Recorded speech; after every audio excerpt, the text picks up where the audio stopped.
Hey, what's going on, chess fanatics? I thought we would do something a little bit different today and take a look at Chessbase 17. There's a lot to the software, and some of you might be wondering if it makes sense for you to buy. While I won't be able to answer that question maybe directly today, what I will be able to do over the course of time is show the software in action, maybe highlight some of the key features that I love about the software set, and hopefully show you why I think it's the best solution on the market at this point in time. So, Chessbase is a product that I've been using for years at this point in time. I would say that it is clearly the preeminent software solution for chess pros, certainly for advanced amateurs, and maybe even a lot of serious club and hobby players. But I think it's important to ask the question, well, why? Why is that? So, in my mind, I think it is the ability to have the software, the databases, and really all the calculations on a computer that you control. So, if you want to use cloud options, that's something that is available to you within the software set. Uh, but it offers both options. And I have a very strong computer, and it's my preference certainly to make sure that I keep everything on my own devices. Another thing I think is going to be just the ease of use and really the seemingly endless feature set that it offers. And maybe lastly, it's the quick and easy access to high level games. So on a weekly basis, you get about 5,000 games a week if you opt in for the subscriptions, certainly which I would recommend you do. So with these things in mind, let's just pop into the software and take a look. Okay, so I have a new installation of Chessbase. On a side note, when you buy the software, you can actually install it on 3 devices as well. But anyway, as I was saying, once you start the program, you reach the database window, which is the opening screen for the program. I'm not going to necessarily look to reinvent the wheel here. There's a good documentation for Chessbase, but seeing as this is an overview, I thought I would go over some of the quick start guide to get you familiarized. Certainly, some subsequent videos will go over more advanced features and how I use the solution.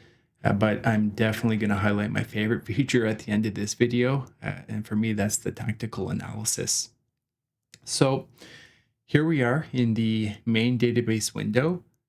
So with this integrated explorer, you can manage the data on your computer. So you can open up databases. Another important feature down below, so if you take a look here, is the new game. So basically just click that. It's going to update the software solution.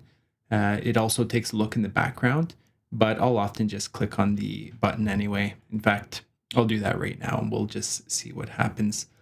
If there are updates, it'll automatically incorporate them into the reference database, which for me is going to be the Mega Database 2024. As you can see, this is the page that loads up, and as we can see, everything is loaded at this point in time.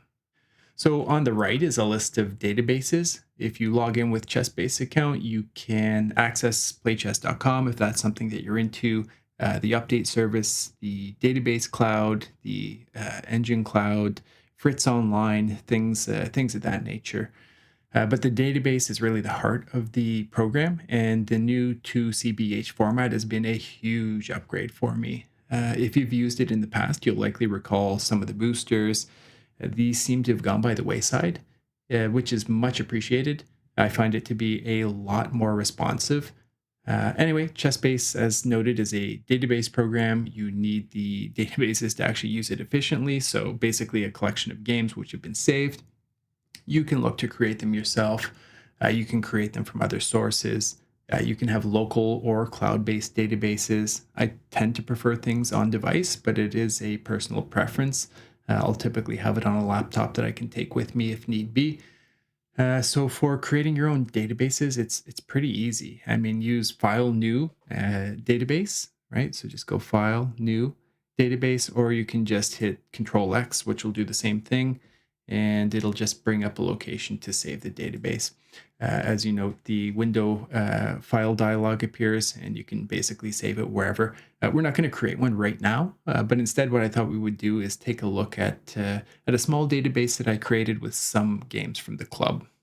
And we can see that one right here. So the program lets you save games and positions in databases. And in addition, you can also save the game's notation, including text, graphic commentary, variations, things along those lines. Um, Entering a game with a click on the board symbol or with a shortcut, Control N, you just open up the board and now you are able to play through and or enter a game. So let's just take a look at that right now. If we hit Control N, you can see that we have opened a new board. If you click on the target square, the program usually proposes the right move, and it can save you a lot of time. If you notice that a wrong move is entered, just go back to the position in question and enter the right move while keeping the control key pressed. Now you can choose from the various options. Also, when correcting, insert is important to keep the moves that follow if they are legal after the correction. And to save a game, you use same thing that you're pretty much used to in every program. So File, and then you can go to Save and save it. That's pretty much the gist of it. So right now, we're going to take a look at what I was noting before. So you can click and drag a piece, for example, to input it, or you can just click the destination square. Okay, so it knows that knight f3 is going to be the move here. That's great. I'm going to click here. It knows that e5 is played. I click, it knows that it's going to be a capture. It's a really beautiful solution to wind up entering. Okay, let's just do this, for example. Okay, it's going to know that that's going to be a queen capture. We're just going to bring the knight out. Well, yeah, it doesn't know this because it's going to think that obviously it's a blunder. Now we'll just click that and it knows, okay, obviously knight's going to capture g5 in that scenario. It's pretty remarkable. So this can really save you a lot of time when you're actually looking to go through and input games, especially if you've gone through a tournament, for example. Very, very intuitive. So as noted, to save the game, right, Control S is going to be the fast path that you're going to want to use. So we'll just hit that right now. And okay, we're going to say white is going to be me, black is just going to be you, and the result we'll just say is going to be 1-0, and we'll call it a day. And now if we close this, we can see that we have that game into the database at this point in time. Okay, so we'll just jump back to the main window for a second, the database window essentially, and let's take a look. So you can hit board, or we'll hit the fast path, Control N. And if you hit the S key, what that is going to do is bring the window to essentially set up positions. And so once you position the pieces on the board with just simple drag and drop, you can mark whether it's still possible to castle, whose move it's going to be, the move number of the next move, and then basically just hit OK, and you're going to actually see that show up on the board window. So let's just run through a quick analysis here. Let's say we have a white king, we have a black king, we have a white queen, we have a black queen, and we're going to keep this one relatively simple. You can obviously also paste fens, things along those lines if you want to just jump in and do a quick analysis, but let's leave this here, and we will say that no one is obviously able to castle, and the side to move here is going to be, let's say it's going to be white because obviously there's going to be check here, and we'll just hit OK. So here we are in the position. Now, if we click and hold, you can see some destination squares show up, and the green squares are kind of indicating that this is good for everyone. What we'll do is we'll just move here, and okay, we'll do this essentially.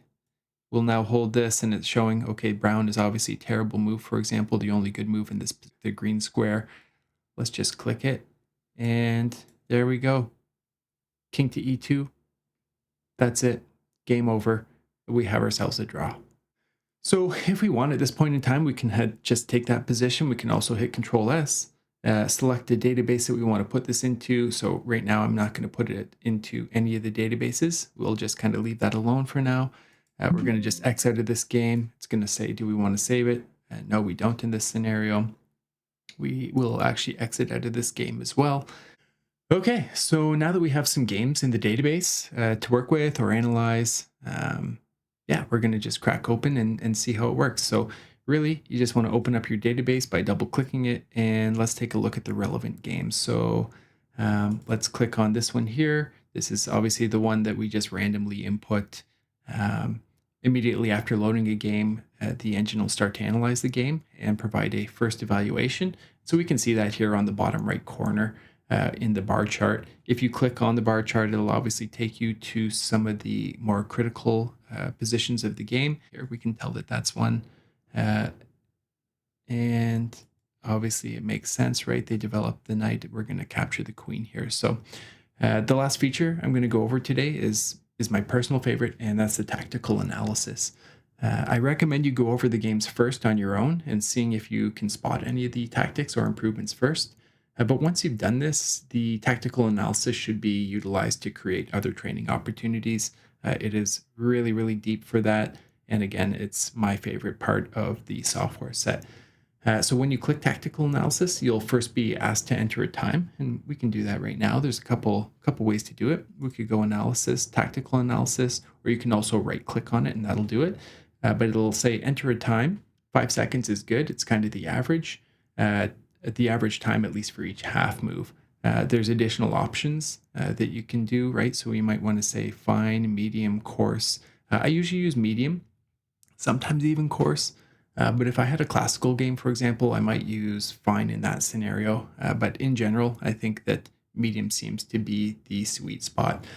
So once it's complete, the program enters comments. It takes into account the following factors. So it'll look at kind of some of the opening theory, tactical motifs such as strong moves, combinations, sacrifices, double attacks, mistakes, overlooked moves, or other critical turning points within the game. It'll also say weak moves that are not played. So, hey, why can I not take this piece, for example? And often moving on to the tactical refutation. Threats, attacking motifs, defensive ideas, the initiatives, attacks, maneuvers, endgame classifications, and kind of illogical game results as well. It's a huge help as the plain language analysis really nicely highlights some of the sequences that you may or may not have taken into account. And one last thing before I wrap this up, but kind of now that we're zipping through here, you can also test some of the specific positions in practice against Fritz. And so you can actually go to continue from any displayed position against Fritz Online, and you just go here, training, and then just say play out against Fritz, for example. So now that we've done that, you can see that it's going to just open it up into Fritz. Now, we did have this listed as a loss, obviously, as the queen was taken. But yeah, as noted, you could look to certainly just start playing some random moves, and it'll just play out the rest of the game against you. So pretty amazing software set, I've got to say. That's kind of all I got to show, at least today. I think over time, we'll probably look to add in some different elements of the Chessbase software. Again, there's a bunch of solutions on the market, but in my mind, I think none of them have been as robust as Chessbase. And so from that perspective, I'd highly encourage you guys to take a look. But stay tuned. I'll show you some different aspects of it. If you have any specific questions, let me know. We can do that. I can go through maybe some of the tactically annotated games that I've gone through in the past and already analyzed. We can take a look at, again, inputting database creation in more depth, selecting from the mega database, or maybe showing off some of the features that exist within that, because that's a pretty powerful tool as well. But for now, I think that we've covered at least some of the basics of Chessbase. Thanks for watching the video. I hope you like it, and I'll see you tomorrow. Bye.